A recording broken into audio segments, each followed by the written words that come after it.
Today on Eternal Conversations, we have Ray Menard, who is a sports commentator, an intellectual, and a philosopher. So, what's it all about? That is a great question. That's what everybody seems to ask nowadays, right? Yeah, what's it all about? You know, like, because so many people are caught up in on their phone or what the media is saying. Or even in the question that you asked. You know, it's like, what's it all about? Like, you know, so many people forget about the big questions, like what it's all about, because a lot of people are literally like glued to the media, glued to the news, and all they see is, you know, doom and gloom. But it's like, what is the bigger question? Like, what is it all about? Like, you know. Yeah, and like I said, that is a great question. I mean, people tend to say, you know, everything happens for a reason. Does it? Isn't there scientific proof on how one human's actions can be almost a snowball effect to another human's actions? Yeah, it could or be. if you want to break it down, then, you know, somebody can bring up the point of, well, why does this, you know, healthy little 5-year-old kid have leukemia? I know. You know, I mean, it's almost a catch-22, regardless of how you look at it. Yeah. You can present as much scientific proof as you want. There's still going to be aspects of it, well, we don't know the answer to that. And cancer in general, they talk about that they know that they have the cure for it. Well, why isn't it out there? Because pharmaceutical companies would be bankrupt. CBD oil? Yeah, exactly. Yeah, I know. I don't know. Probably cancer seems like. I wonder if cancer was. All right, so there's a lot of instances of cancer, and there's a lot of things that cause cancers nowadays. You know, on this podcast, by the way, we're drinking some beer. You know, brought to you by Budweiser and Anheuser-Busch. Getting a little fucked up, you know, but that's cool. Me and PJ been trying to get together for a couple of years now. Finally came on the podcast. Yep. And you know, so this, I know, I think about this sometimes, that with cancer, so now I have so many things that cause cancer. They have, you know, cell phones are supposed to cause cancer, brain tumors, wireless signals. Exactly. Like wireless signals for laptops, TVs, everything is that. You can now. Even break it down to the food, where everybody wants to go gluten-free now. You think they were worried about that 100 years ago when they were eating bread? Yeah. Is this bread gluten-free? Gluten-free is almost like a white people problem. Yeah. You know? Yeah, exactly. Like, you don't see like black people or Mexican people or Egyptian people worried about gluten-free. You know? Hey, we're going to test it out for y'all because Black Lives Matter. Yeah. It's like gluten-free is like a white people problem. Like, wait a minute, you know? That's kind of strange in itself, but cancer seems to be, I mean, if wireless signals causes cancer these days, we're all doomed, man. Oh, we are. Big time. And they didn't have it back then also. Yeah. You know, so maybe it's something that they're worried about. Yeah. I know. Because a generation passed by that. But what I wonder is, was cancer prevalent like 100 years ago, 200 years ago, 1,000 years ago? But back then, probably when people caught cancer like 1,000 years ago, people probably thought, oh, well, they got possessed by demons and, you know, got cancer, you know? Yeah, and that's why probably a lot of the women also got hooked on the little morphine liquid they would drink. Yeah. You know, they would take a couple sips, you know, swigs before their husband got home at night. Yeah, and 100 years ago, they had cocaine tablets for kids, like for toothaches. And who's to say that didn't prevent a lot of diseases that they have now, because they were killing heroin and cannabis oil and all that stuff. Yeah, like they that. might have been killing themselves, but they also were killing all the cancer cells too. I know. So what do you think about cancer? And you're one to talk, by the way, because you know you had a few family members die of cancer. So you're one who can comment on that for sure. Yeah, well, I don't know. I mean, it's harder to talk about it now, knowing that supposedly, you know, they have all these cures now, but they won't get FDA approved Why won't they get FDA approved? Because the pharmaceutical companies have to step in, and they're losing billions of dollars if this gets passes through. And that's what's basically running the economics right now, along with drug money. Yeah, it's crazy that legal pharmaceuticals and illegal drugs are what's supporting the American economy right now. And if you think back to the recession back in 2008, that's what kept the American economy alive, was drug money. Illegal drug money. You know, when they were selling houses to anybody that was walking. I know. I mean, it's illegal drug money. Yeah. And the CIA probably sells drugs to the citizens. And actually, there's been, I saw on YouTube, anybody can Google it or YouTube it, CIA officials saying, I've been in the CIA for 20 years, and I can tell you for a fact the CIA sold drugs to Los Angeles and New York and New Orleans. Because you keep the cycle going. Yeah. You know, you'll bust it and then put it back in the system and just let it keep, filtrating itself. And they use cocaine money, drug money. The CIA sold drug money, so say, but these top officials claim that they were like whistleblowers telling the truth, that drug money funded black ops operations. That's very possible. Very, very possible. And they can know the cure to cancer right now, probably, but not be telling us because... Oh, well, it's actually, that's why I brought that point up. It's actually been brought out that they can cure multiple cancers right now. Damn. And it's like it gets shot nowhere. All the good information. Yeah. But let's shoot that down and spend 28 minutes talking about Donald Trump's tweet from last night. Yeah. Big distractions too. Exactly. Anything that can distract you from, well, wait a minute, what do we do just hear about that?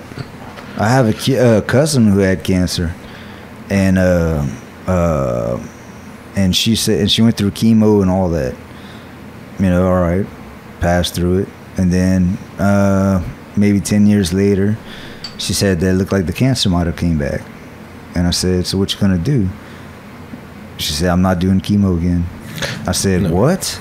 I said, do you mean to tell me you'd rather die than do chemo again? She said, yep.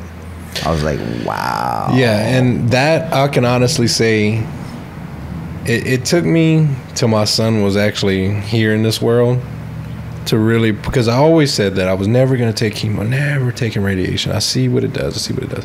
But when you have a family of your own, everything gets put into perspective. And even to this day, with my son becoming a year old in a week, I still stand by what I say.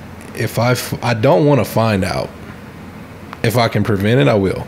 But if I find out, I still don't want the radiation, don't want the chemo.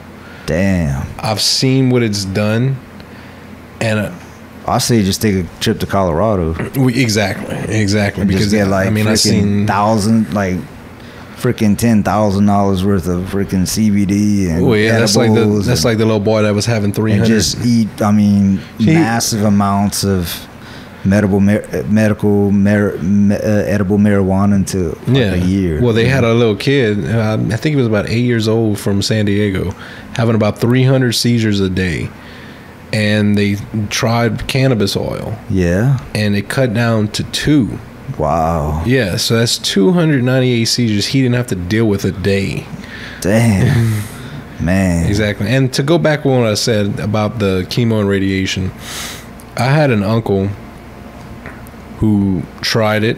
I had my mother, actually, who tried it. And then I had my grandmother who completely did it. And to watch, no matter what, you're going to suffer. Yeah. How much you suffer is depending on how much you actually take. After her first trip and his first trip, they were done. They did not want to do it again. They never went back again.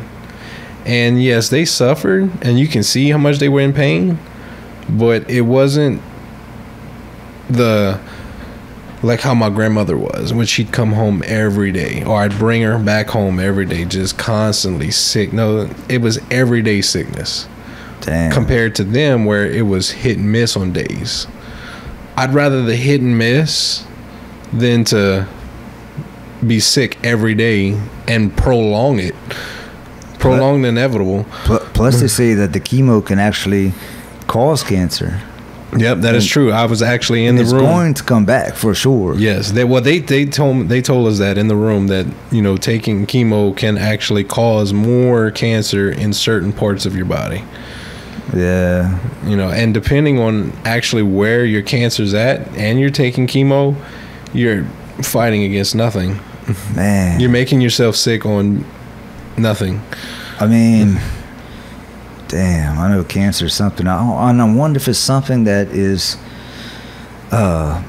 modern. Is it a modern thing? Or well, we all have cancer cells in our body. Has it always been around, you know? Well, I mean, it's like 10,000 years ago, was there a lot of cancer? I believe it. I don't think there was just a generation that actually became born with just cancer in their body. Yeah. And that just spread to multiple generations. I think from the beginning of time, we've had this in our body. But like how we discussed, there's different things that they did back then that, yeah, they might have been killing themselves, but they were also killing that and not setting it off to actually spread out to something more than what it is now. Yeah. Man.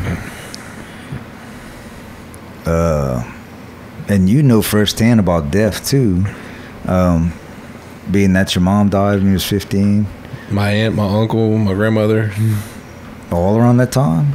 Oh, since then? Yeah. But your mom died when you was 15, and I've been one to, like, so you went to Peru and smoked DMT with an Amazonian shaman. Yes. And talked to your mom for like 5 whole minutes. Yes. Please tell us about that. That was an experience that, yeah, that one was a little tough. Yeah, like, but didn't it give you like healing? You think afterwards? Since then, it did. Yeah, I guess that could be the word. Or do you think that it did? Yes, I think it made me stronger. It did, because that's the one thing that I would want is just let me just see you one more time. Yeah, could you tell us about that, like that experience? Well, going into that experience before I made my trip over there. It was rough. I mean, I couldn't remember. You were doing bad, or remember? Yeah, and I couldn't remember. I mean, drugs or no drugs, sober days or not, I couldn't remember my childhood for anything. So I couldn't picture her. I mean, I could picture her face because her picture's right there. Yeah. But I couldn't actually feel it, like go back into that time on when there's other aspects of my life that I could actually do that with. And I'm like, well, why is this blockage right here? Yeah. You know, is it saving me from something, or am I supposed to break through it to get something that's going to help me get better with this process? Yeah. And so I flew over, made my trip, and meditated that whole day on just, you know, I don't know what this experience is going to be. I've never done it before. But I will go 100% in it. Just meditating the whole time, and you ate healthy that day, I think, too. Yes. I did. I stayed away from alcohol. I stayed away from, like, I didn't go and, you know, since we're in here in South Louisiana, I didn't go eat a big bowl of rice and gravy, you know, before. Yeah. Nothing heavy. No. Try to stay away from carbs, heavy carbs. Yeah. You did your research, I remember. Yeah, the research was done. I was like, I'm gonna do it right. Yeah, and I did, and it worked. And I was just so amazed because I could actually. I went through this tunnel to get there, and when I got there, she was standing from like me to you. Yeah. And like she was okay with the fact that I'd walk closer, but it would take me so long to like walk closer because I just couldn't believe if this is reality or not. Yeah. You know, if it's not, did I cross over into something that I wasn't supposed to cross over into? Am I ever going to go back? Yeah. So there was like millions of things going through my mind at one time. And I just shot it all out because I didn't care anymore. I was like, this is what I've always wanted. And to break that with all those things going through your mind is so hard to do. And to be able to do it, I'm thankful I was able to do it. Because I was able to touch her face. Wow. And it felt so real. Like, I mean, it was touching anybody's face. Wow. And she would talk to me, and I mean, I did tell her, you know, I'm ready to be, you know, I miss you, I want to be with you, you know, there's nothing back here on this earth, you know, right now. Yeah, at that time of my life, pretty bad at that time, you know. Yeah, in that time no of my girlfriend, life, no kid, no job, like, nothing. Yeah. And you're pretty young too. Yeah, a lot young, early 20s. Exactly. And so she basically told me it wasn't time. And now to this day, sitting back and looking at it, I can understand it, you know, and I'm thankful for it. Yeah. So now I remember you telling me that she said, you kept saying, I want to go with you. And you were like, and she was like, no, like, you have things here to do. Yeah. And you're like, oh, I don't care, I want to go with you. And she was like, no, you're with good people, you're in a good place, and there's things that you're going to accomplish. And so you know, eventually you said okay, and then you spent time with her.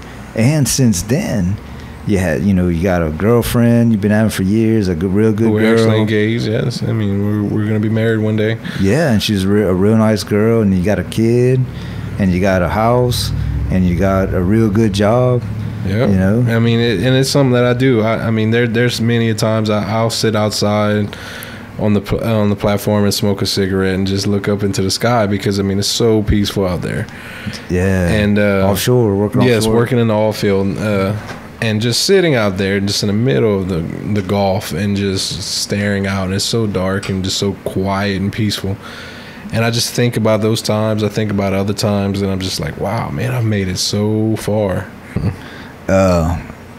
Yeah, man. So I didn't want to bring up no real deep, you know, stuff, but I just want to hurtful if it would be possible. But I just want to know, like, what was your experience like intimately, kind of with your mom, you know? So fulfilling. That's the best way I can put it.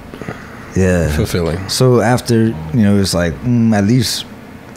It was years and years and years. You were 15 when she died, you know? Mm-hmm. Yeah, 2 weeks away from my 16th birthday. Damn, so... Yeah, because it was April 13th, and my birthday is April 25th. Yeah, and you were like about 22, 23, something like that. Yeah, because I'm pushing 30 now.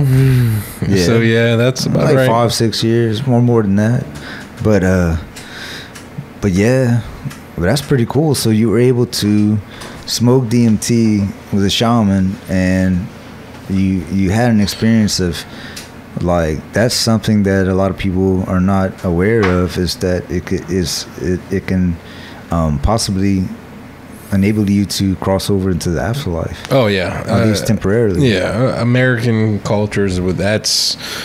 Oh, God forbid. That's like almost the drugs in the 60s with Nixon. You know, I mean, no, that's a big no-no. Yeah. Yeah. Other cultures, though, like in the Amazon or, you know, other places, or back in, like, this last 100 years, the 20th century, is whenever psychedelics and mind-expanding drugs were made illegal or shunned. But before that, all of human history, people took mushrooms and all these different things to talk to the afterlife, talk to the spirit world, at least for sure. Native Americans talk about the Great Spirit, to take peyote. Which is very, very frowned upon. Yeah, it's very frowned upon now, but you're telling me that you actually talked to your mom, and it was a real experience. Face-to-face conversation. Yes. And I touched your face to feel it, yes. Wow. Yeah, so like I said, it was very fulfilling. It pushed me to believe that there was something, because I felt like she knew. Yeah. Especially being where she's at. And where you are now, and where you are now. Oh, it's a completely 180-degree difference. Yeah. Yeah, it's completely. I mean, you were like, man, you were real bad off. And now you're like, you know, you got the good job, you got a kid, you got a good girl, you know, you're going to get married one day, you know.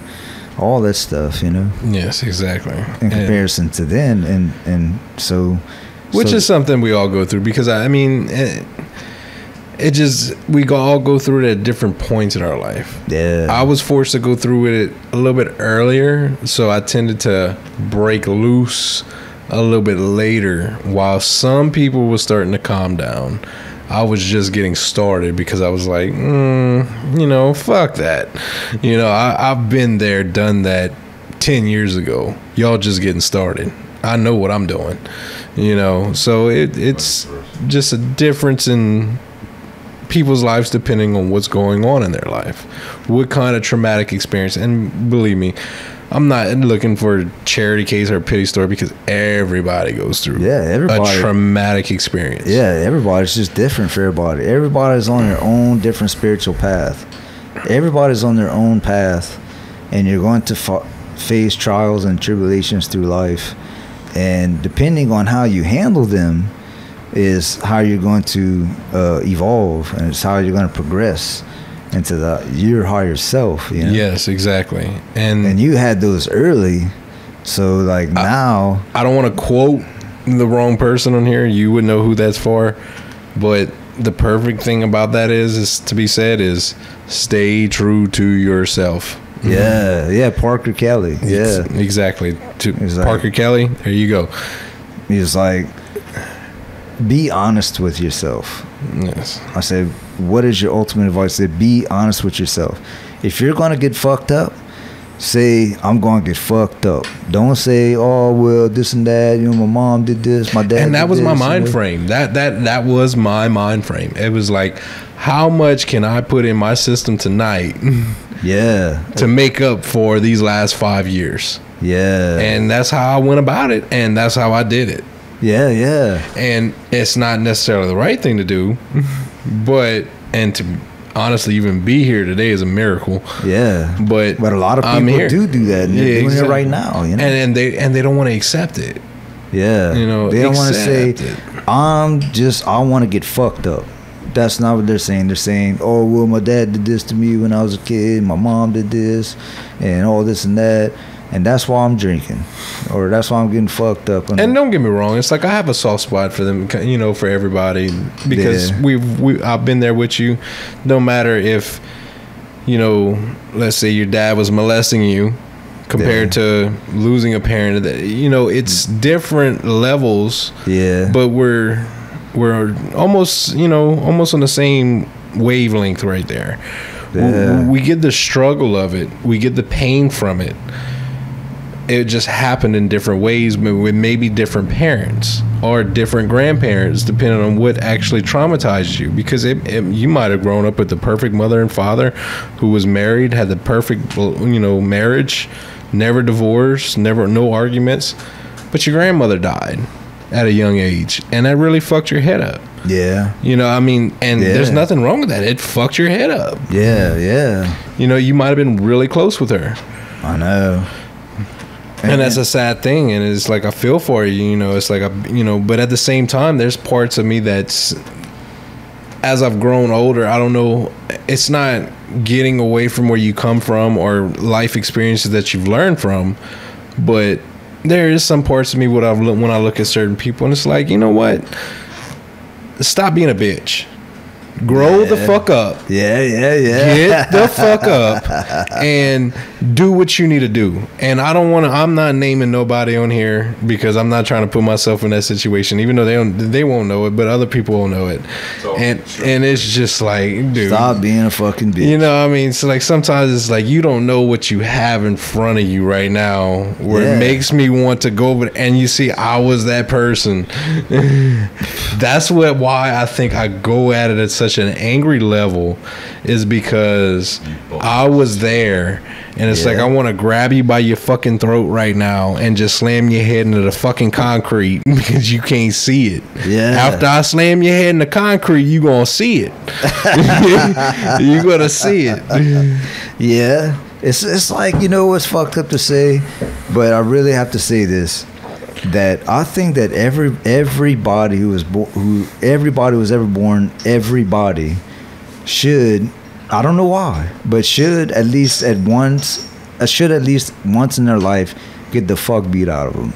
like jumped. Oh, every man and probably female. I don't want to be sexist in this, probably female too. But I don't know why. Like I think that like it's important. Everybody needs an ass whipping. Yeah, because it makes you feel different about yourself. It puts your mind right. Like you puts your yes. Like it puts a reality. Yes. On like. And I've had it. Like I mean. Yeah. I was never the one to ever go look for a fight. I was always that quiet guy who hung out maybe with the wrong crowd in high school, but never went out looking for that, trying to start that shit. But when it would happen, I stepped up and I finished the shit. Yeah, and then there was one time after, maybe about 5 or 6 times that I handled my shit that you'll have that. Okay. I can handle it. I can do it, But when there's 3 or 4 guys around, oh man, I know. You ain't doing it. I don't care how big and bad you are. You might bring 2 of them down, but that's about as far as you going. Yeah, one time when I was in a Houston jail, I was locked up in Houston for weed, and I was like locked up with murderers and drive-by shooters and all that stuff, and somebody stole and speaking of that, shout out to Houston with Hurricane Harvey. We're praying for you right now. Oh, big time. We know what that's like right here in Louisiana. Yeah, we just had that last year, as a matter of fact. And not to the same degree because we don't have as many people as you guys, but and somebody stole my shit, my commissary, and I was like, who did it? It was like that dude was like a super big black dude, and he was the biggest dude in the tank. Yeah. And he choked me out. Like got in a fight with him, punched him in the face a few times, and he choked me out. So that was the first time I had the experience of being knocked out, kind of. And it was weird because it was like I was sleeping. It was like I was sleeping in my bed in a dream, like that far gone, like level 5 sleep. Like dreaming and sleeping, and all of a sudden I woke up. I'm like, what the fuck? Somebody's punched me in the face, and I took off running. I'm like, what the fuck? I didn't even know what was going on. Yeah, like it was that bad. Right. Then there was another time where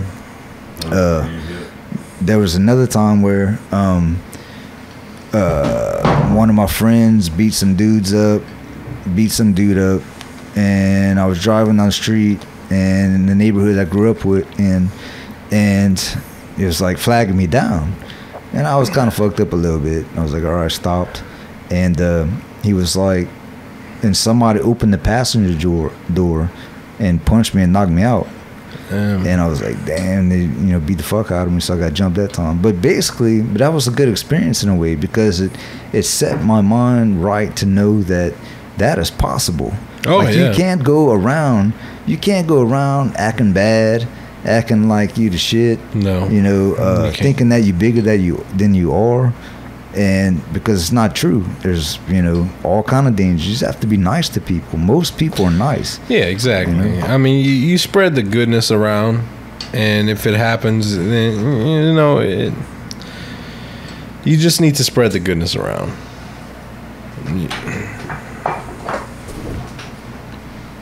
Yeah. So what do you think, man? What's that all about? What's that? Spreading the goodness around? Yeah.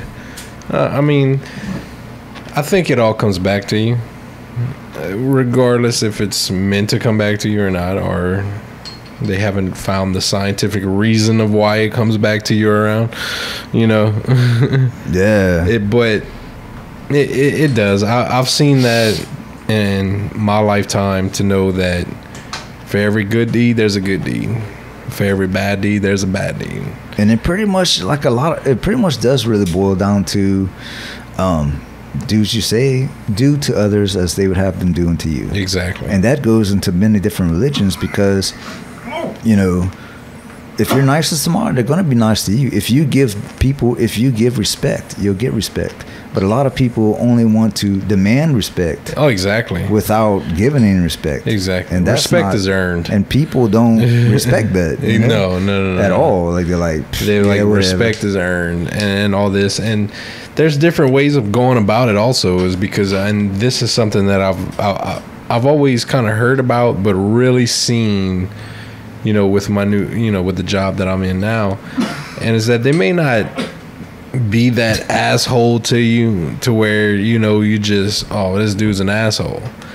They just may come out with a comment to make you feel like you're less inferior. And you go back and you might be smoking a cigarette, question yourself.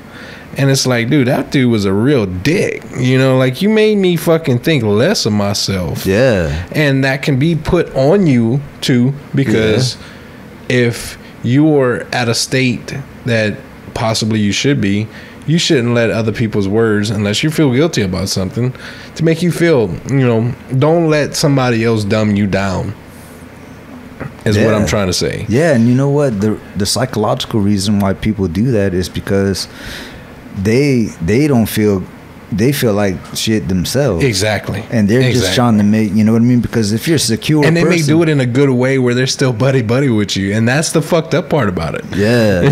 That makes it even worse to me. Yeah, I mean, they feel like I ain't shit, so I'm gonna pass on to the next person that they ain't shit. You know, because somebody who feels like, it's all good, you know, come as you are, as you were, as you wanted to be. Music outside. Y'all do your thing. I want to listen to music. So, what do you think about the Mayweather-McGregor fight? Honestly, I love it. I do. I love it. Conor McGregor is somebody that I respect in the UFC game and gained respect for in the boxing game after this Mayweather fight. Yeah. I just can't tolerate somebody that talks so much shit. And hey, I'm happy for you, dude. You are so confident. Somebody who like believes 100% that he's gonna win. Exactly, and you need that. You need that to a certain degree. Like me, I was like, I don't think he's gonna win. Like, I really don't. But it's you got a puncher's chance. You got the gloves on. Yeah, you got a puncher's chance. Like in the first few rounds, especially, kind of thing. Well, that's like me and John were talking about it, and he just felt like how Conor's got this knockout power, and I was like, yes, I understand that, but you have to catch. You're gonna land some punches on Floyd, some body shots, maybe even some to the head, but you got to catch that perfect flush shot on the greatest boxer ever. Yeah, and I did not think it was going to happen. If he could have, he was knocking Floyd out. He was gonna. That's why I respect him on the UFC game, like I said. Yeah. But to talk the amount of garbage that you talked going into it, like you're untouchable, like you've never tapped out before. Yeah, you know. But you know, I don't know, like if I'm not sure if he really believed that, or if he was. Oh, he believes it. Conor McGregor believes. Or is it just like, I'm gonna sell some fucking tickets? Conor and Floyd are both born promoters, but there's nothing out of Conor McGregor or Floyd Mayweather's mouth that is something that they don't believe. And that's what sells the tickets. It could be, because they genuinely believe it, and the people realize they believe it, and that's why so many people want to buy the fight to see Floyd finally lose. It's not gonna happen. Floyd is not gonna put himself in a situation that he doesn't think he could win, and that's not the cockiness. That's just the smartness about him. Now, once the fight's signed, sealed, and delivered, that's when the talk is gonna come out of, I mean, you know, believe it. He believes it. Conor believes every single thing that comes out of each and one of their mouths. Well, you know, confidence, though, is a funny thing, because most people don't have confidence, and everybody has confidence at times. Like, you can see somebody, it's a man, woman, and they got big time confidence that day. You're like, oh man, that's cool, you know. And then the next time you see him, no confidence. That's because they don't have the right confidence. And my motto, that's been for a little over a year now, that's worked for me. Yeah. It's positive confidence. Yeah. If you go into something with positive confidence, like, not that, let's take it in, for instance, this Conor McGregor Floyd fight. that I'm gonna go inside of here and knock him out within one round, within 15 seconds. You know, that's not too much leaning on the positive confidence side. Yeah. What I'm talking about, positive confidence. I don't even think Mike Tyson did that. What I mean about it is that I'm gonna go into this. Said that, I mean. Yeah, I'm gonna go into this. Oh, he did. Who, Mike Tyson? Yeah. Oh, he did? No, that's what you. I thought that's what you had said. No, I don't think Mike Tyson even said, I'm going to go in there and I'm going to knock him out in 30 seconds. Yeah, exactly. He just wouldn't say shit. Just go in and do it. Exactly, because he had the positive confidence in it. Positive confidence in every aspect of life, whether it's a fight, whether it's going for a job, whether it's anything. Yeah. You just got to have that positive. You wake up in the morning and how am I going to be a better person today? Yeah. What can I do that's going to better myself from yesterday? Yeah. And even if it's one thing out of that 24-hour day, hey, you got better than what you did from yesterday. Now let's wake up tomorrow morning and let's see how we can get better from the day before. And it just keeps going. And that's helped me through a lot within this last year and a half. Hold on a second. I go tell Kevin to turn it down a little bit. Right when we get rolling every time. Fucking Kevin.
So it's long overdue. Yeah, like 2 years. It's been 2 years. Been, needing to come over here to do a podcast. Yeah. Yeah. I mean, there's so many different aspects. Some people say so many different conspiracy theories that Floyd on purpose threw the first 4-5 rounds, just gave him to Conor. Well, Floyd, I mean, only to prolong at times too, to put on a show for the people who paid money. Well, there's multiple times Floyd in press conferences went into the fight saying that he felt like he let the people down with the. He did say this. He did say, "I'm gonna box this time," and he did. And he said, "And when you throw, you open yourself open to get hit." Yeah, exactly. And like I said, he went in with multiple press conferences. It's not once, but probably 5-6 times. He said that he let the fans down with the Manny Pacquiao fight, and he wanted to give them their money's worth. Yeah. And that's what it was all about, because you got somebody who's coming in here, who's not a boxer. I mean, I am so sick and fucking tired of hearing, and I'm talking about the guy offshore, and I will name this guy John. You piece of shit. I am so, because I kept my mouth shut for 3 or 4 days, and I finally blew up. I'm like, he's like, what? He was a professional boxer. I'm like, when did he ever box? And we actually brought it up. Yeah. And he was a boxer at 11. So I turned to him. I was like, John, I'm fucking wrong. He was a boxer. Yeah, when he's 11. And I mean, not to disrespect Conor, but Conor put up a fight that I think many people, and in the MMA world too, didn't expect. And that's not what Floyd was doing at that point. Floyd was going to try and prolong it and give him that excitement. Yeah. If Conor could bring it. And he saw Conor was able to bring it in a boxing world. Yeah. And that's why Floyd was able to bring it as long as he could. He really did box. Yes. And Floyd knew. I mean, there's been this angle about it that MMA fan, world think they're better, and boxing world thinks they're better, and there's been a stigma around them for years. Yeah.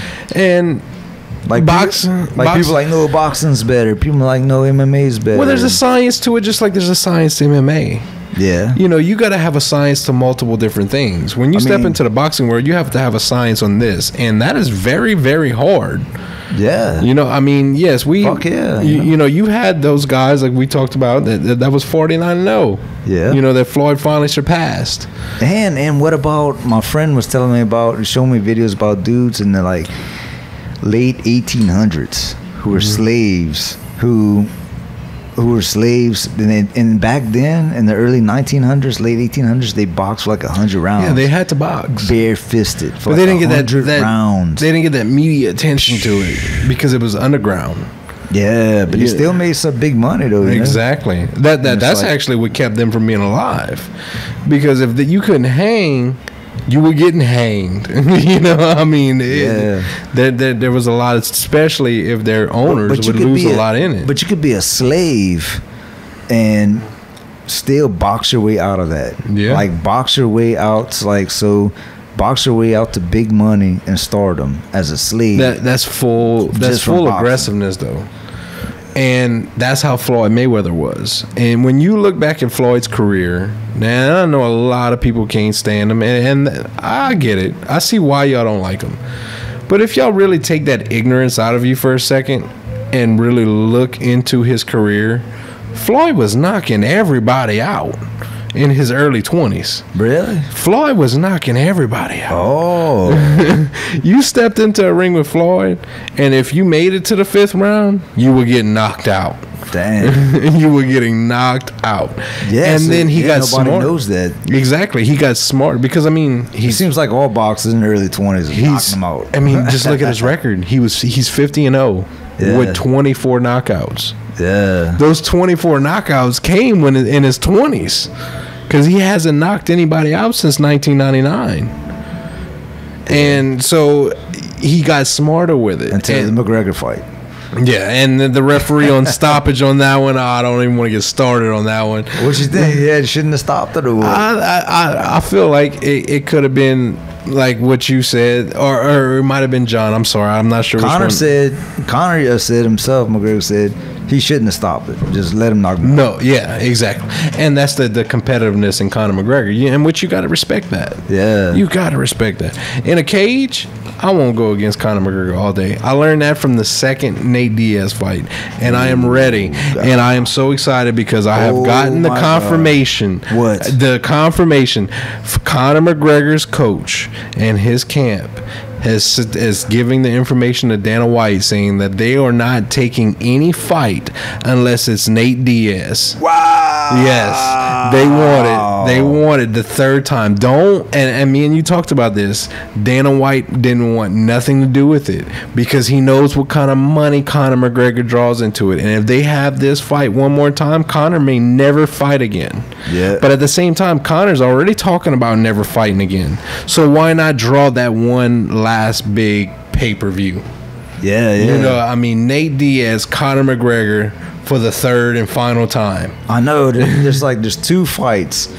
There's two fights right now that make big fucking money, and that's the McGregor Mayweather rematch. Just to say, I doubt it's gonna happen. No, it's done. But if it did, that would be big money. Or the McGregor Diaz Part 3. Well, and that's gonna happen. That was gonna happen regardless. It's just I feel like Dana White was gonna wait till 5 years down the road.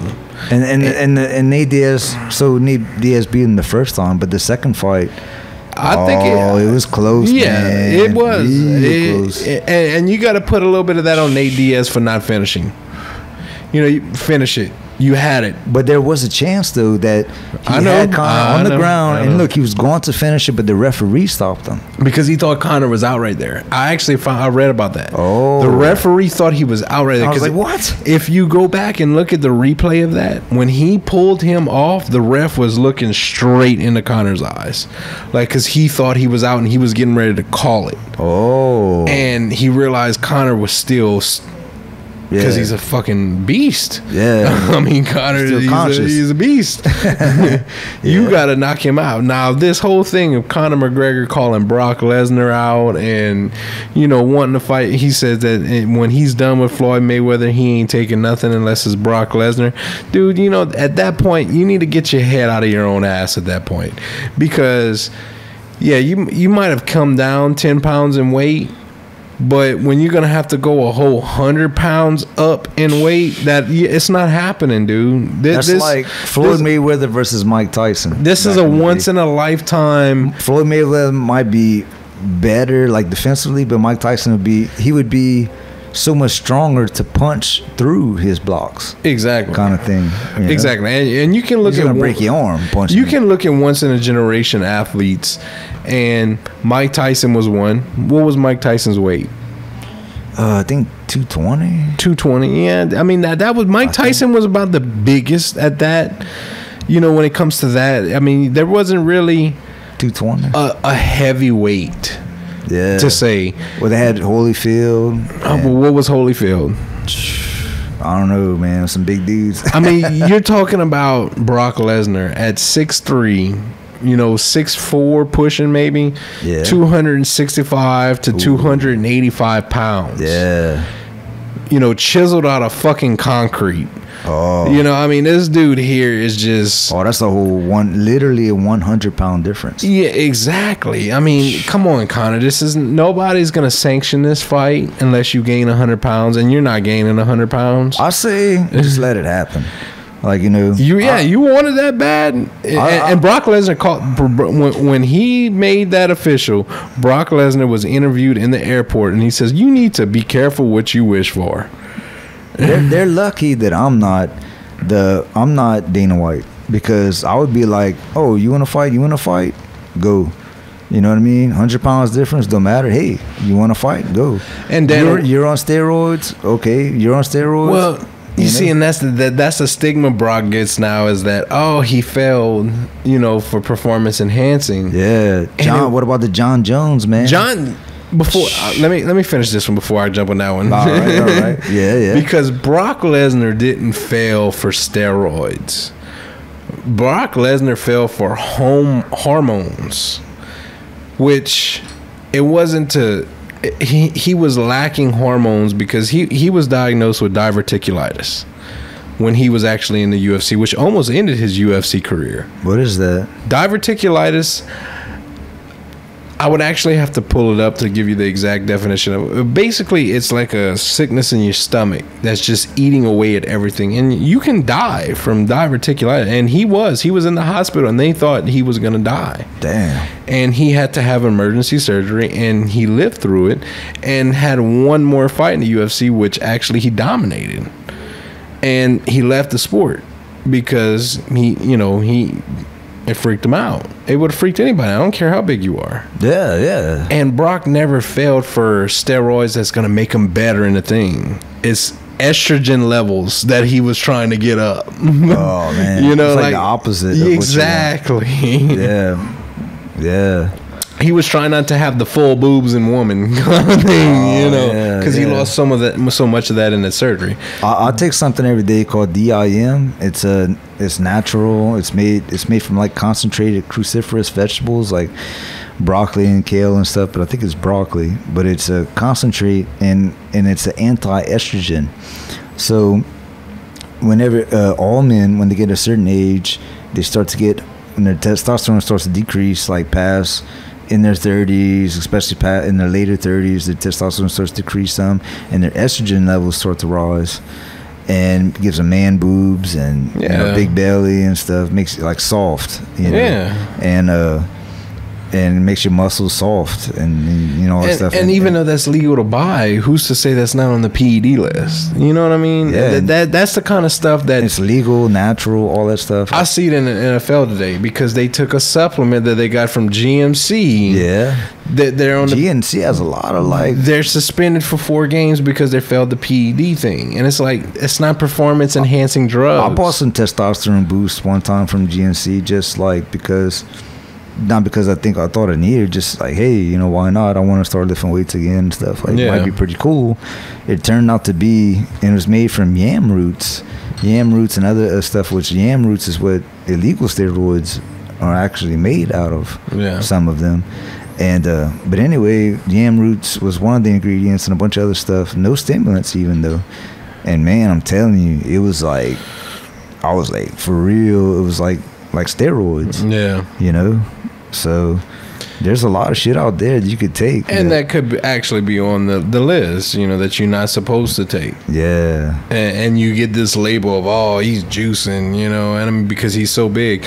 And I hear a lot of that off, you know, with my work, and not even just working in everyday life.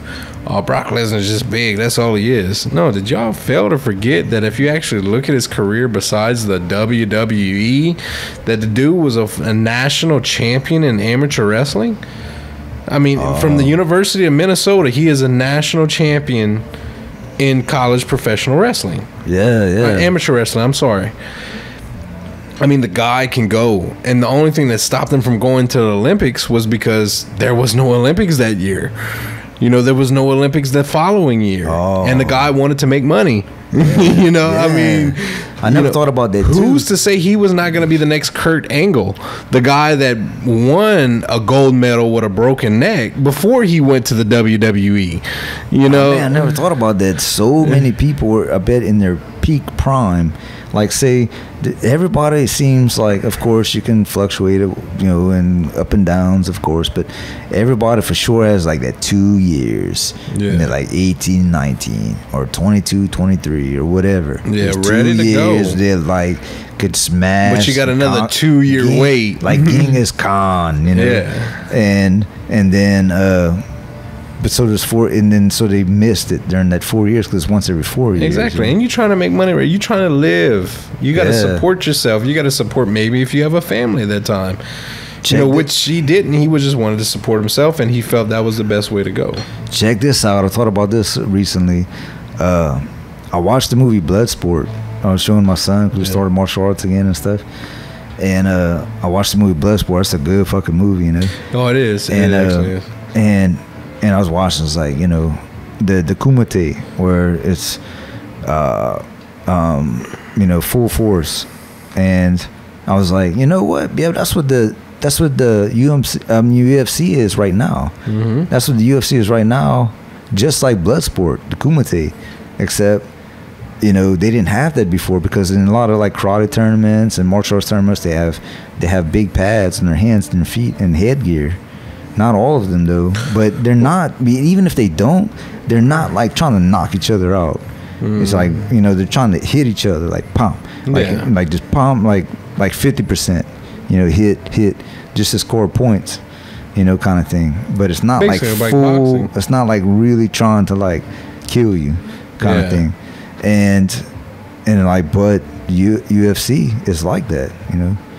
It goes as close as to killing you as possible, and they went the longest time without getting there's a ref involved, you know. But, that's. But like you're close to death, dude. Get knocked out like that, you know. Oh yeah. You going down? They're not like in boxing. You start to falter, somebody's gonna catch you, like in the McGregor fight. But in the UFC, you go down, they're going to elbow your fucking face and head, and you got to hope the ref comes punching in the time. Shit out of you. That's why I had told you before the fight, the day before the fight, if you're an MMA/UFC fighter, you have to have that craziness in your mind that you've got to go step into that cage, and weeks into preparing for it while you're in camp, have that part in the back of your brain knowing that you are, hey, I'm willing to die. Yeah. For this fight tonight. Yeah. You know, I'm willing to die. Yeah. I know what I'm stepping into right now, and my life is on the line. Yeah. You know, and I'm willing to accept that. I saw somebody die from boxing. Yeah, I know. We talked about that. Yeah. One of my friends is a professional boxer, and he wasn't. And there was a different fight that night, the same night, and it was the last fight, and the dude was laying on the ground, and everybody left, and It was just the last fight. The lights were on, and everybody was leaving. It was and a dark match. And I was walking out, and I kept looking back, thinking, man, dude, still not up, still not up, still not up. Turned out the dude died, from boxing. Yeah. That's from boxing. So UFC, it seems like you die even more.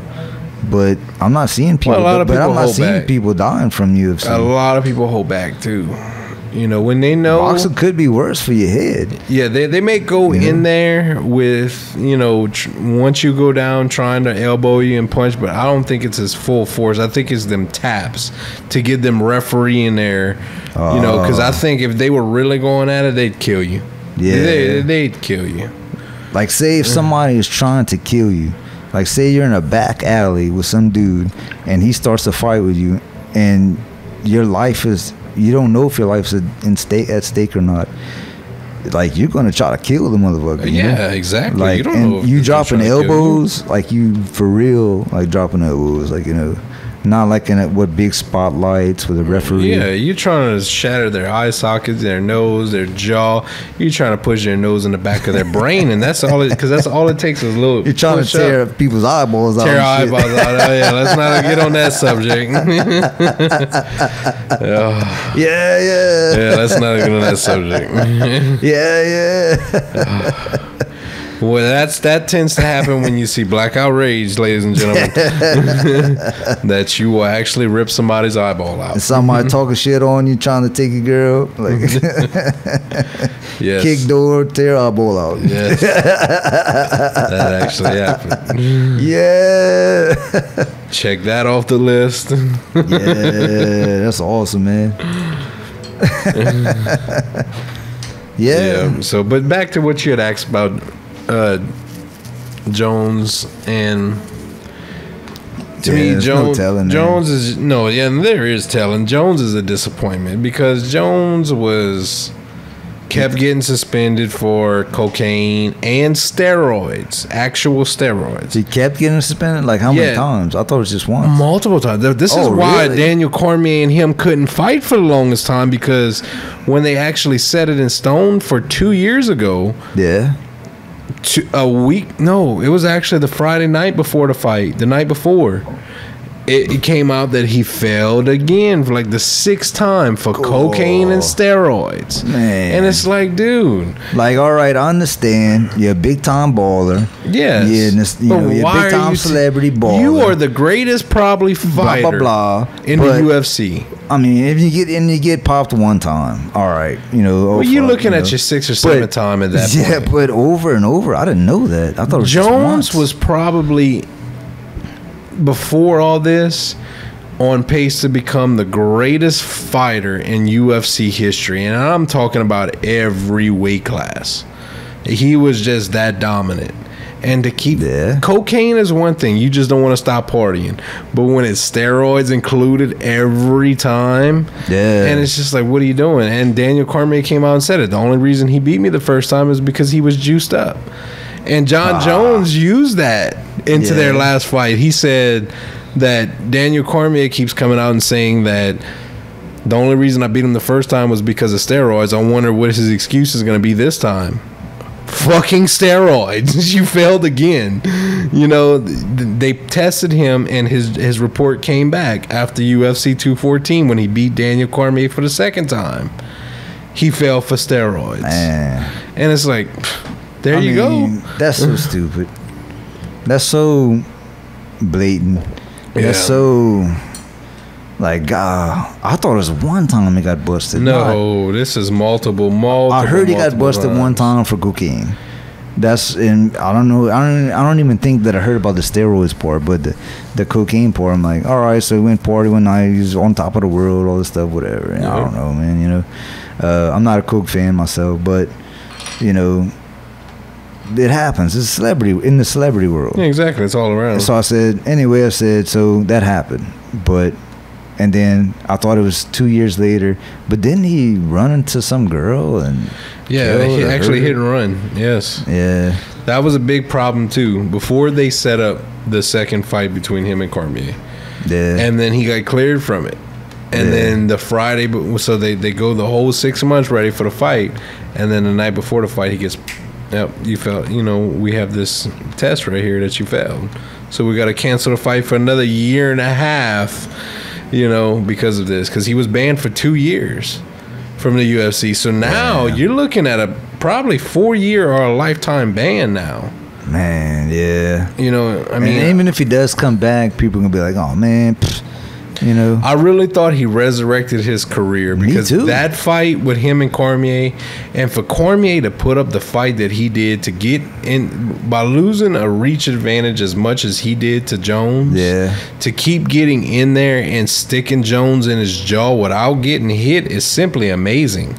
That was Cormier's fight to win. He was going to win that fight. Yeah. But it took a kick to the face that knocked Cormier out. Roundhouse to the face. Exactly. And I was like, well, damn. He fell down and then pop. John Jones is back. He has resurrected his career as being the greatest UFC fighter ever. Now he's clean as a politician. Yes. And then he failed the test the night before. That's weird, though. They took the test the night before, but they didn't publish. They didn't have the results till after the fight. Well, no, because they had to send it to the labs. Yeah, damn. They sent it to the labs and come to find out he failed. Mean, come on, man. God damn. Like, you know, right before the fight, you're gonna fuck up. You know, like that night before the fight, you're gonna have something in your system.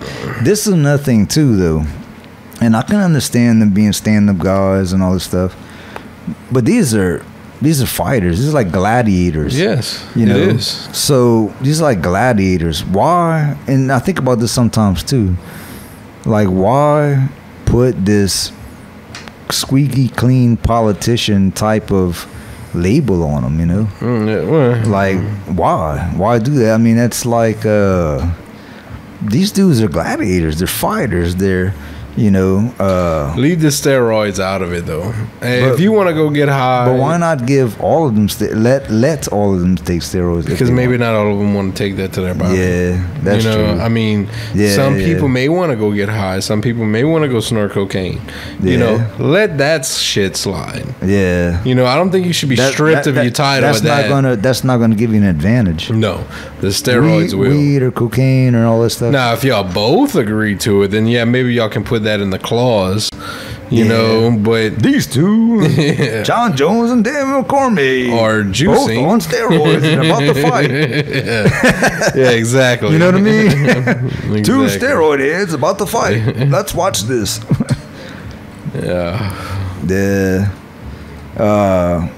I don't know, man. It's like sometimes a squeaky clean politician image. You know, it's like that's everything. That's like, man, come on, man. Like, the person makes a mistake. I mean, it's a fight. When you see, and I'm not downgrading fighters, and there's lots of very intelligent fighters and martial artists and stuff. It's not about that. It's about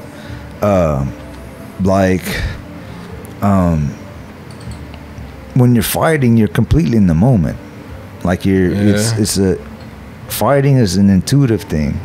Like, it's a primal, intuitive thing. And, like, I don't know. It doesn't... But I can see what you're saying, though. Like, leave the steroids out, everything else, whatever the fuck you want to do. If you got a fucking drug addict, you got a drug addict, you know? I mean, and if you're a drug addict, but you can still get in the ring and win, then... Hey, that's... because you're a drug addict... Should give you a little bit more respect. A little bit more respect. Because you're a drug addict... Yeah, that's something that you have to deal with personally. That's fucked up. Then you have to deal with that personally. But should that have anything to do with fighting? You know what I mean? Yeah, that's true. If you're a good fighter, then that's it, you know? But I mean, I don't know. Yeah, I used to have the opinion that, we'll just let them all take steroids. Yeah, it's like baseball, you know. Yeah. Let them all juice up. Yeah, and with the cyclist, that bike cyclist. Yeah, Lance Armstrong. And it's like that's Lance Armstrong. Yeah, pretty controversial too. But. Yeah, I mean, because he had his right testicle removed. Yeah. So he had a reason for it. I'm like, dude, you're fucking aerodynamic. You know? Yeah. I don't know, man. But I guess it just gets complicated because say if you say, okay, you can take steroids. You're right. Like some people, you know, even if it's half the people or 75% of the people are gonna say okay, but then there's that 25% like, no, I don't like drugs. I want to be natural. You know, I just want to go bike cycling or fight wrestling or fighting. Yeah. You know, it's like in that case, you have to eliminate the steroids in order to make the another beer. You have to eliminate the steroids in order to make the playground fair. Yeah, exactly. But see, the steroids is that maybe not everybody wants to take it. Yeah, and it does, because it is very harmful for your body, just like crack and coke and pills and everything else. It's like a weird steroids, like a weird kind of heroin. You know, it's like, I don't know.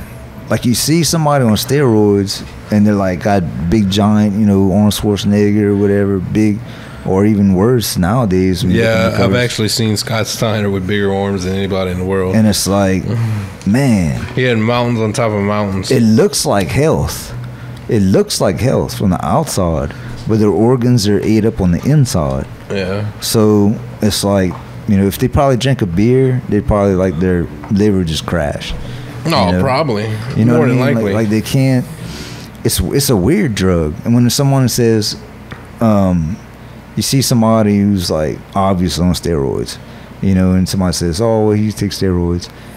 You don't think it's like that bad. You're like, oh yeah, you know, but you don't think it's like that bad. But it's kind of like heroin or something. Yeah, until you're having a heart attack at 45 years old. But like a heroin, yeah, like Ultimate Warrior, yeah, Macho Man. Yeah, God rest his soul, you know. Yeah, because he had quit, and it just was the years of doing it that finally made his heart stop. That's the high blood pressure motherfuckers right here, bro.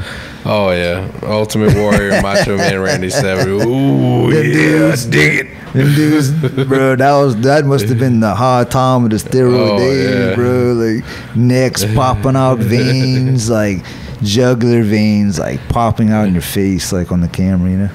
Yeah, exactly. Like nothing but jugular veins, you know, when they're talking. But and I was wondering if Macho Man really talked like that. Like, he did.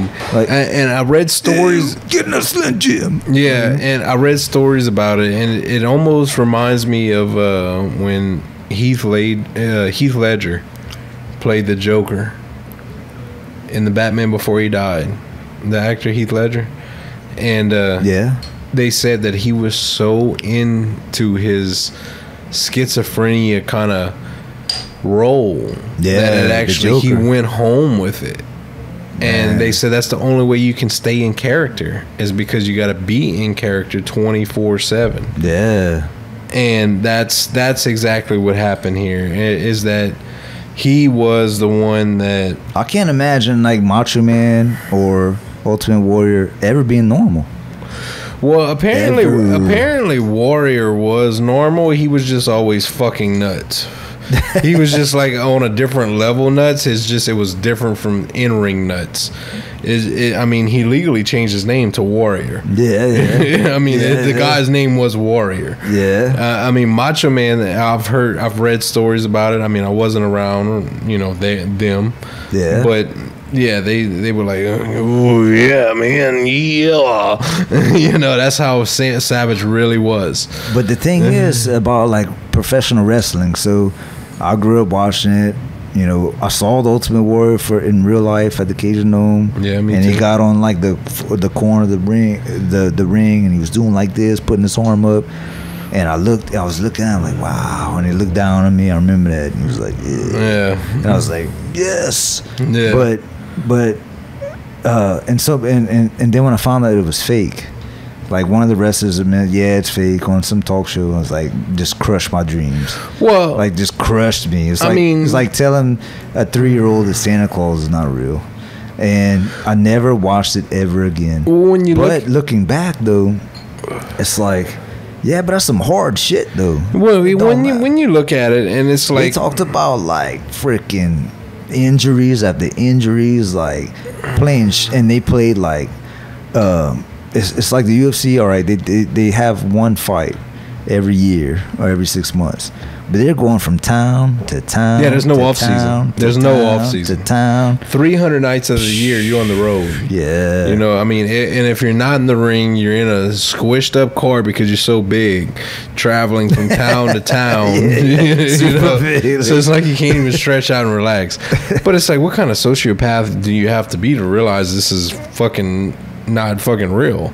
You know what I mean? Like, but at the same time, these you have to guys be a fucking sociopathic motherfucker are, but they were smart motherfuckers because they were businessmen too. Businessmen, for sure. Like, and working for probably the greatest businessman of all time. And Dana White even called that out, that Vince McMahon is the smartest businessman of all time. Which is true. Vince McMahon is up there. I mean, he's got to be up there. And who is that manager dude? He had like a mustache. No, he was the interviewer. Oh, bald head, Mean Gene Okerlund. Yeah, Mean Gene. Yeah. I always remember when he left the WWF. That dude must have seen some shit. Yeah. Bro. He's a real bad alcoholic too, man. He really is. This dude drinks. I bet. I have a subscription. He's like a super normal guy. Yes, I have a caught subscription. Up in this fucking nuts, fucking psycho world, bro. I have a subscription to the WWE Network. Yeah, and they had this show called Legends House, where they got these old legends like Hacksaw Jim Duggan, Tony Atlas, Mean Gene Okerlund, Rowdy Piper, all to live under this one house. Ooh. Almost like in the reality show, kind of like Big Brother, but without getting evicted each week. They had to do stuff that would just, kind of boost whatever they were lacking in their life. Yeah. And Mean Gene was actually he is a really bad alcoholic. Damn. He is. And there was a lot of times he said he'd be on the road and, he'd walk into a bar and there's Ric Flair. And Ric Flair was, he was another one that lived it. Nature Boy Ric Flair was Nature Boy Ric Flair 24 hours a day, he was the real, 7 days a week. Real. When he said that he had the crocodile shoes with the $1,000 suit with the $10,000 bar tab and 6 women waiting on him in his room, that was 300 days out of the night. And the dude's probably wearing his belt, his championship belt in the bar. Exactly. He said he don't know how many, he can't even remember how many times Flair would have a $10,000 bar tab. Wow. $10,000 bar tab, and then he wake up the next morning, pay the $10,000 off to the next city. Off to the next city. Oh man, I heard Andre the Giant though could pack down some beers. What was it? It was on an A&E story. One night, 123 beers. Yes, that is actually true. 123 beers. But the guy was so big. I know, but still. Yeah, like what, 7'5", 550 pounds? He was 7'3", 550 pounds. Yeah. And you see the Big Show, which his real name is actually Paul White, is in that same boat. Oh, really? His real name was Paul White? No, that's Andre the Giant. He had some French name because he was born in France. Oh yeah, I forgot. Yeah, I know what you're talking about. He was born. I'm talking about now. Well, he's at the end of his career too. He started back in '95. Who's that? They called him the Giant. Oh yeah, you told me about that. But then when he there's a new Andre the Giant. Well, how big is he? In '95, he debuted on WCW.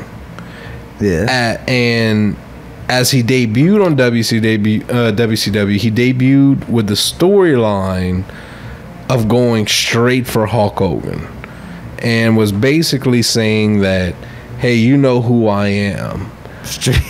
And the storyline was that being that you know who I am was that they were playing it as he was Andre's son. Wow. basically, because he was 7'2", Yeah. 480 pounds. I mean, he's very, very close to Andre the Giant. That's still big as fuck. Yes, I mean, dude, I mean, you're very close to Andre the Giant. Yeah, size. not as big, but still big as fuck. And very close to not being as big. Yeah. Because well, actually, when he got to the WWE, he got to that size. Like, he was over 550 pounds. Yeah. And so they played the storyline as that he was Andre's son. And it was basically, I don't know Andre's story on why he was that big, but on Paul White's case, the Big Show, the Giant, whatever, he basically had tumors on one side of his brain that he would just, his body didn't know when to stop growing. Oh. And they didn't realize it was such a big story. Probably a pituitary gland. problem. That is exactly what it is. Now that you say it, that was what was in Yeah, the story. some people have pituitary gland problems and they just keep growing and growing and growing. Like one man, the biggest man ever, was like 9 foot something. But he wasn't like a wrestler or nothing. He was just like a normal person. Just a normal guy. But 9 foot something because they had a pituitary. Some people's pituitary gets out of whack and they just keep growing. Now that you're saying that, and I remember that from his Crazy. biography, it is his pituitary gland. Yeah. And they didn't notice it was something until he was 13 years old and he was sitting down at the family table and he was eating like 13 Whoppers. Like he was going through this. Like he'd eat 13 Whoppers. Yeah. 6 large fries. Damn. 4 milkshakes. And then his mom still had to go in there and cook 2 dozen eggs. Good. 2 packs of bacon, if I'm not mistaken. That has to be a tall tale. No, I think that's actually true because his family was there saying the same thing. Oh. It's just he was 13. God. So at 13, your metabolism is fast. But still. And you have a tumor on your pituitary gland. So it's just you putting all this in your stomach and it's just not going anywhere. That's like the Incredible Hulk meal right here. Exactly. You just Like continuing. in real life. You're continuing to eat and eat and eat Like and eat. a real life Incredible Hulk. Yeah, exactly. Damn. Yeah, that is definitely the craziest story I've actually heard about. You gotta take a shot. I love them. Hey, we blue just teeth, take a shot. motherfucker. We just took a shot. Take a shot. I love them blue teeth, bro. I'm fucking having a good time with this shit. Yeah. Yep. Yeah, fucking ducks. Yeah, I know. Fucking frogs everywhere. Yeah, frogs and ducks, man. Ducks, man. Duck meat is too tough anyway. Look. Ah. Ooh-wee. Ooh, that was a full shot. Yeah, it was. Crown. Hey, it tastes like Jolly Rancher. Yeah, it does. Like apple Jolly Rancher. Hey, that honey Tennessee whiskey is pretty fucking good, Yeah. yeah. Oh yeah. It is good. It is. Oh, that's gonna be gone tonight. Dude, Man. Is that the same sack I gave you? No. Oh. No, I got that one. I got that one in the kitchen, dude.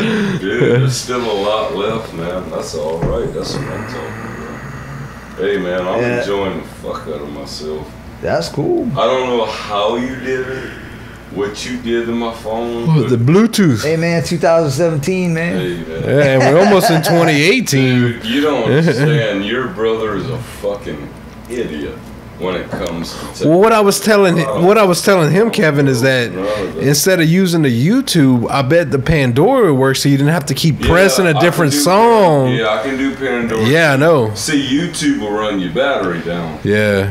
because you can't click your phone off. But Pandora, you can play Words with Friends. I still do that. You can do I all play kinds of Words shit while the music's still playing. with- Hey, I'm having a good time, bro. Yeah. No worries. Take another shot. Dude, I just took a full fucking shot. Yeah, that was never a, mind. Yeah, that was a Well, that's full- good. yeah, That wasn't nothing All right. short of a shot. Oh, that was DJ, watch me. that was a fucking. That was a shot, my friend. He chugged that one. So, fuck you and fuck Yeah. I'm about to lift some weights. And Yeah. if I look tomorrow, I'd be like, oh, I can't move if I did that shit. Yeah, do it, man. Look, do some curls. Yeah, bullshit. Shit, I got my We bench. should have switched shirts, man, because you went to LSU and I'm drinking Corona. Yeah, Something's yeah. wrong with this That's true. That is true. I got the fucking bench up to 235 offshore, man. Dude, hey, you Really? a big dude, bro. I would have 235. To fucking ass.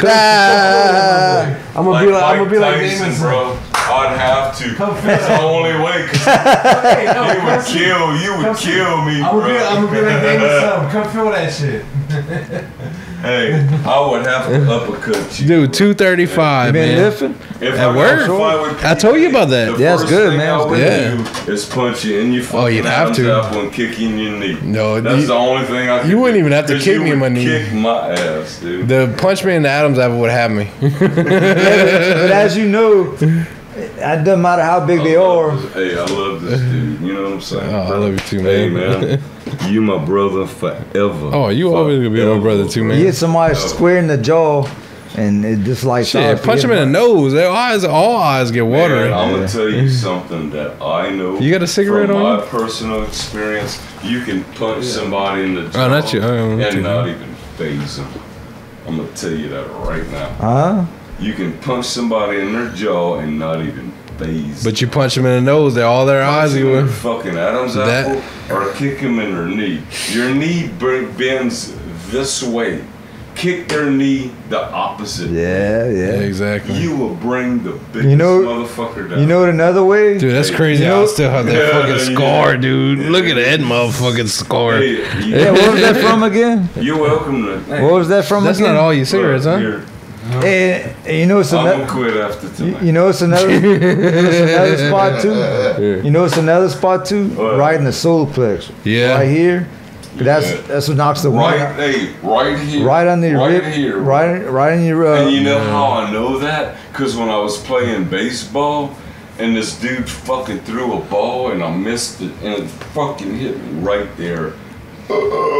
I was like that gasping Yeah. for fucking air, and I fucking dropped to my knees. If you, I don't care if you're the Yeah. biggest dude ever, you get hit right there, and you don't have muscles right there. I learned As some. far as I'm concerned, what we're talking about right now is If- irrelevant. if you because take- we're all family. Well, I know, and we stick we're talking together. about other people, And though. If Yeah. somebody fucked with you, if somebody fucked with you, No, we're talking or about- somebody fucked with me, all three of us would be on. We're the talking about fucking other bus. people. Oh, I'd rip their eyeballs out. Oh, fuck PJ done no. did, I bro. did it. If anybody ever told you something that was inappropriate, I'd fuck They did. them up, dude. They did when I was They with- wouldn't even have you. Kevin, wouldn't listen even to have this a shit. chance. Kevin, listen to this shit.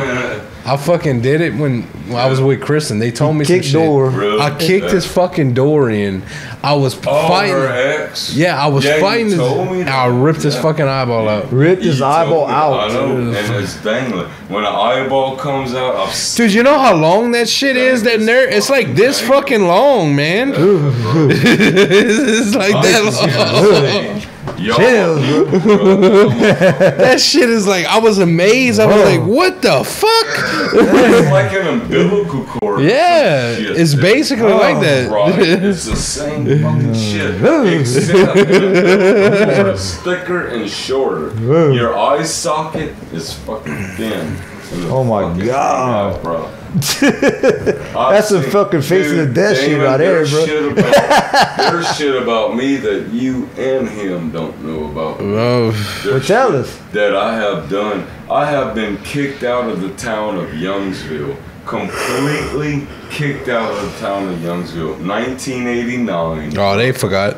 1989. They forgot. I got kicked out of the whole fucking town of Youngsville. They told me if I ever see your face in Youngsville, I will. That's the same thing in Carencro because I was dating Erica.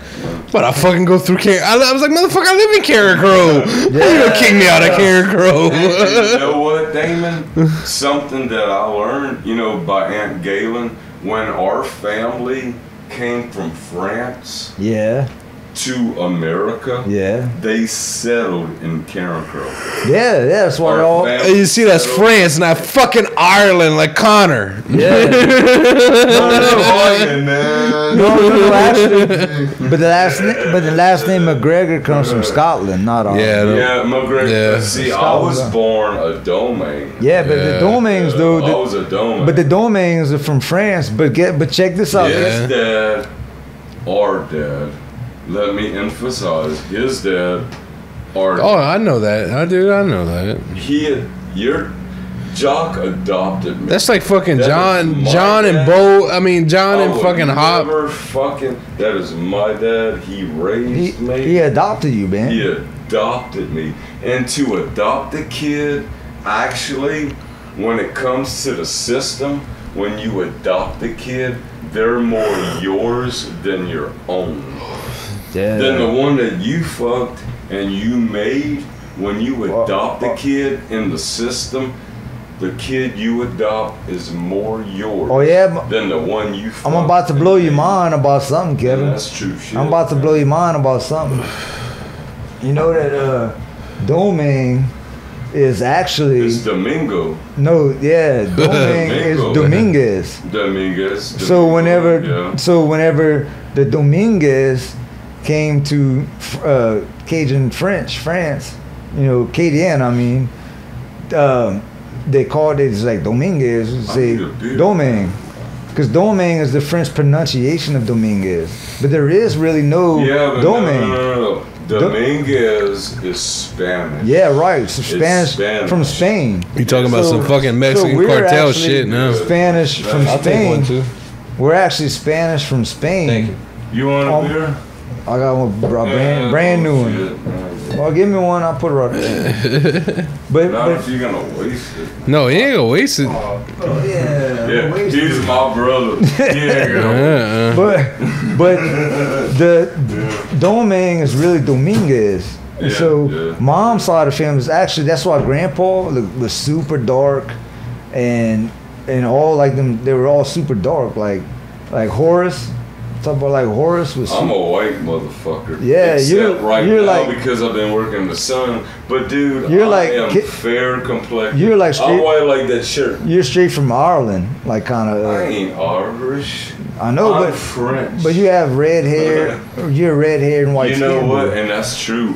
If I would let this grow out, the only reason why I don't is because where I work, you gotta be clean shaved. When If I would let this grow out, dude, it's full of fucking. when this full of gray. when it gets fuller than this, it gets all red. Really? Yeah. Yeah. And the only people that Oh look, the keys are right there. No, just pop it. The fucking you got a pop Oh. bottle to open it Oh. right there. I'm sorry. the only people I noticed, if you don't notice, the only people who have red hair are Irish people. Mm-hmm. So if you have any red hair, then I got Irish. No, I do have Irish in me. but in the United States, we're all mutts, man. Hell yeah. You know, We are, man. Like- We're Heinz 57. like Heinz 57. like on my side, like Grandpa, he moved to Alexandria. He married a German woman, Van Zelfden. So it's Irish. My first wife was German. So you know what I mean? Like Irish, German, French, Yeah. like Spanish, Native American. Like the You know the what, Cajuns man? were all It fucking. doesn't even matter anymore. These days, we're all mixed. Yeah. And it doesn't fucking matter. You know what somebody was telling me? What? Check this out. This dude who owns dogs was telling me that today. He said, paying for it, said, yeah, I said, you know what though? I said, I'm a mutt, you know. 'Cause I said, I got all kind of mixed stuff in me because I'm American, you know. And he said him too, like some white and some Native American, blah, blah, blah. He said that mutts, I don't know, y'all could tell me this because he's a dog person. He said that, Love you, man. he said that mutts, Love you, man. Yeah. Love y'all, man. Come on. Put it up Huh? here. Put it up here, man. Put it up here. Love y'all, man. finally got Yeah. together. Yeah. Man. He said that Fine. he said that mutts are smarter. He said that mutts like when Because they got so many. Have he said, everything. he said like he said that So diverse. pure breeds. He said they have a lot of sicknesses and illnesses. Like a lot of them can't go outside or they get sick.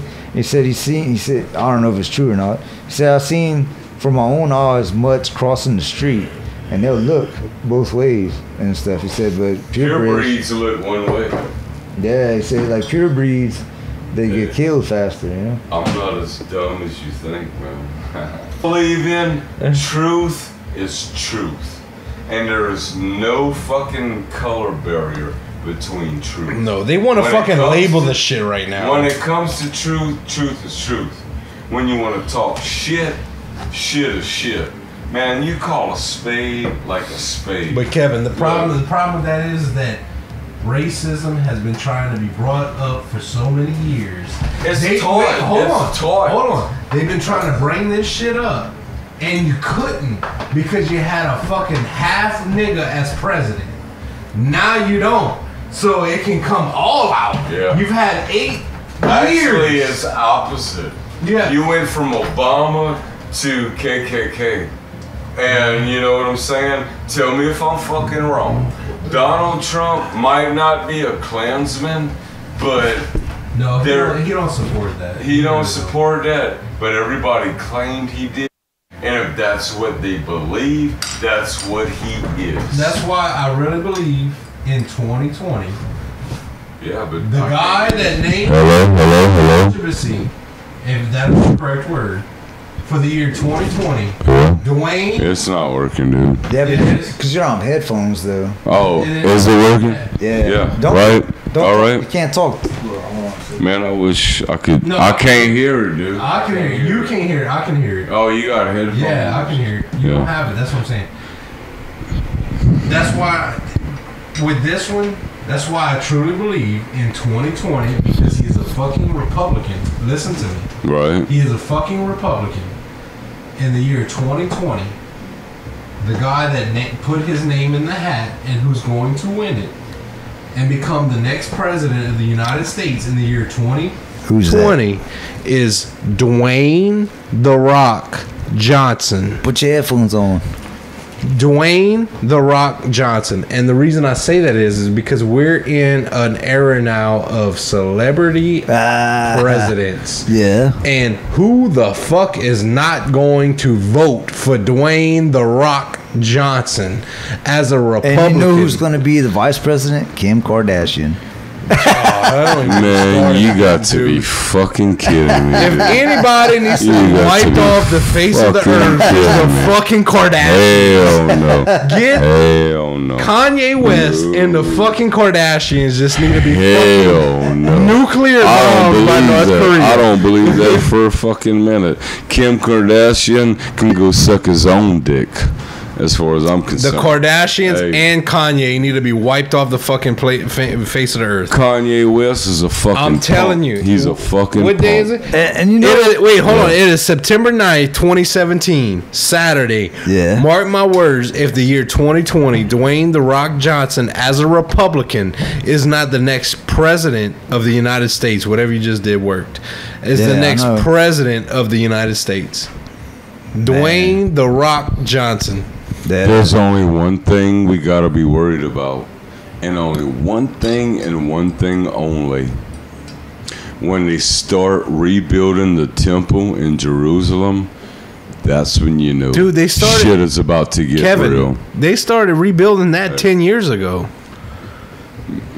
They started rebuilding that 10 years Hey ago. man, look at the Bible, man. I look know. at Revolution. Revelations. You're not. Hey, I know that part because when that Revelations. temple is built, Revelations is shit my is favorite going part of to the hit Bible. the fan. Yeah. Whether you believe in God or whether you don't believe in God, Believe it in does Revelations. Not matter. Believe in I'm Revelations. telling you, it's coming.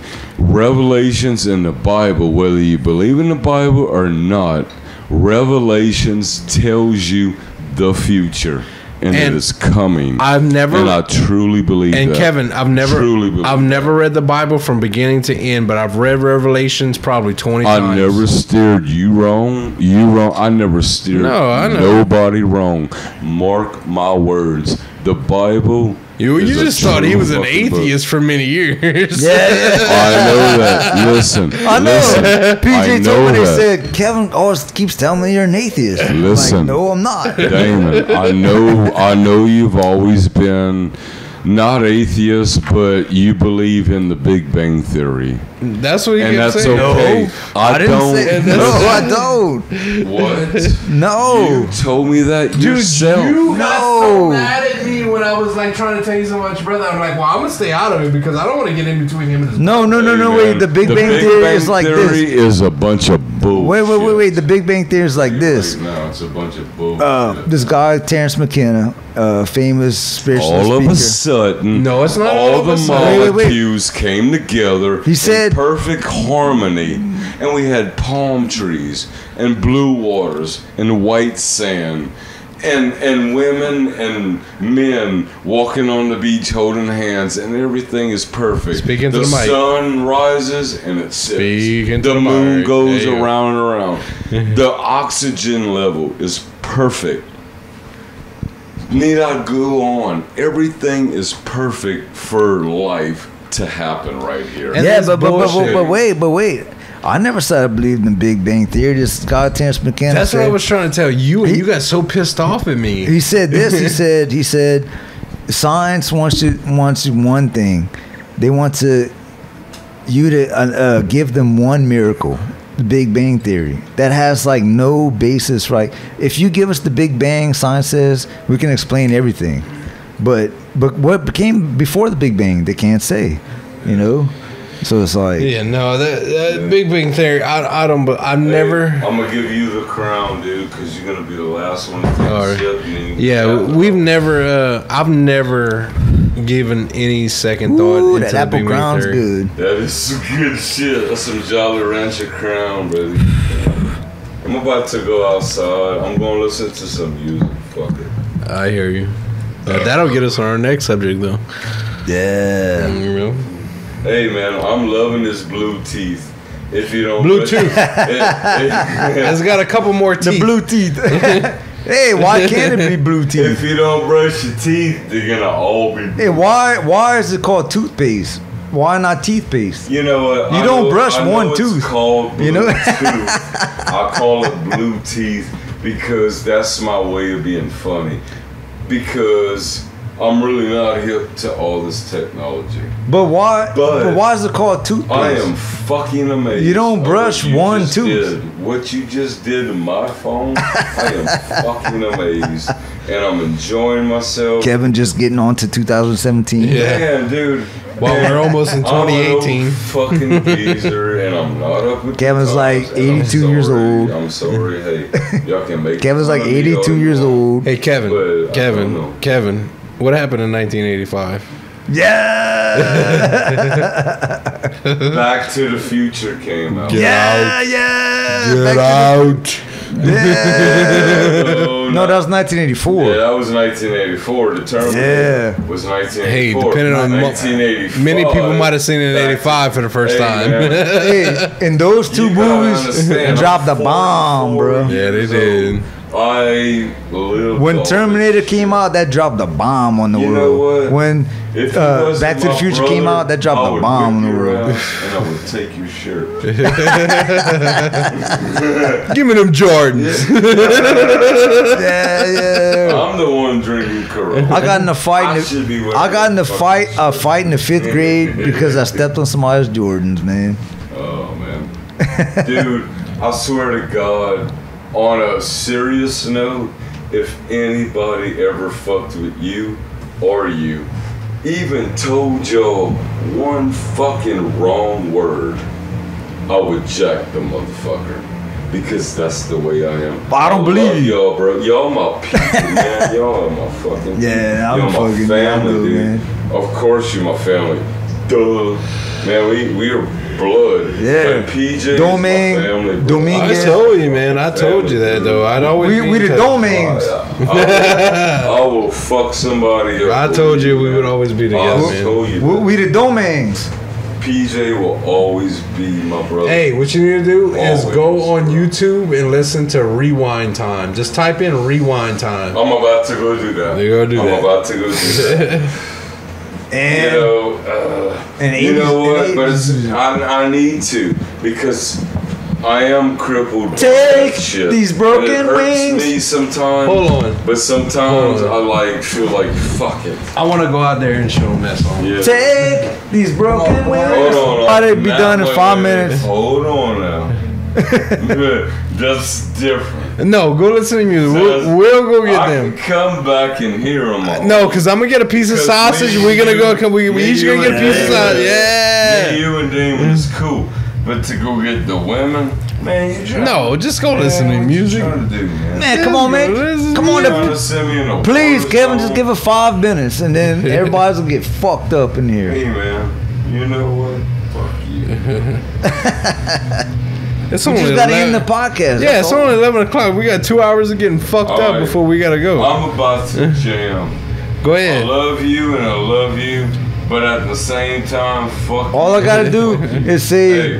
Hey, All I gotta say is WZUP and Cincinnati. Cincinnati. if I didn't love That's you, it. I wouldn't be telling you fuck you if I didn't love you. Yeah, exactly. So, fuck you.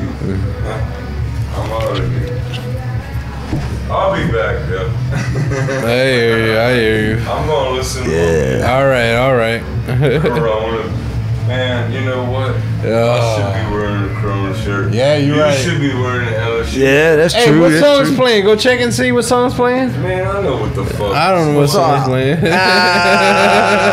Yeah, alright. I understand. Yeah, so I bet I could lift as much weights as you. go lift Shit, weights. okay. Yeah, go Okay. lift weights, Kevin. No, as much as him. Yeah, with all that alcohol in your system, you believe that. I bet. And that All Zan, right.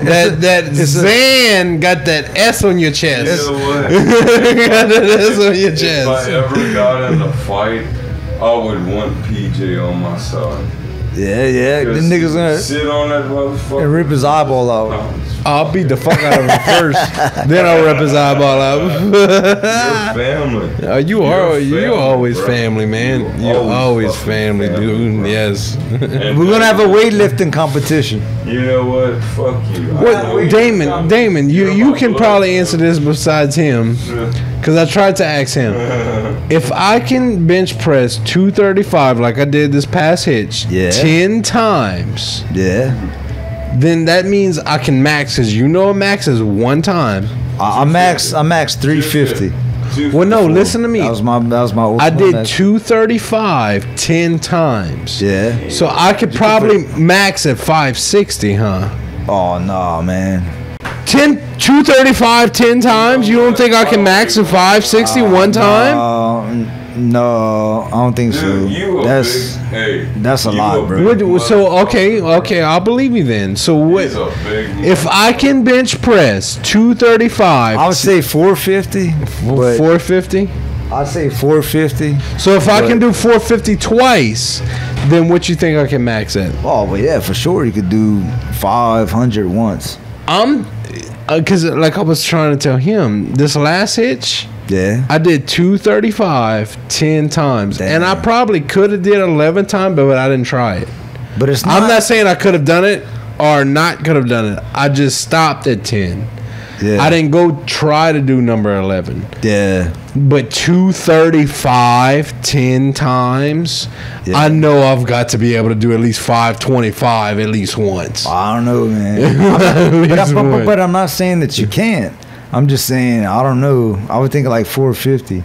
That's a lot, dude. That's like 550. But my thing is, if I try 450 that's like bodybuilding and shit. do it twice, and then I try to 525 and can't do it once, is because I've been doing all that fucking other weight. Ooh, you better have a spot. That's all I'm telling you. Oh, I always have a spot. I always have two spots. You better have a spot. That's all They I'm one, telling you. one on each side. They always are. Dude, me and these guys offshore, we bust our ass 12 hours a day, fucking sledgehammering, fucking hot bolting, fucking shit. Yeah, and then that's good, man. It's good And then exercise. at the end of the day, right when we knocking off our boots, we go into the little fucking hot ass gym and we fucking work out for a little while, and then we go take our showers and go to bed. Yeah.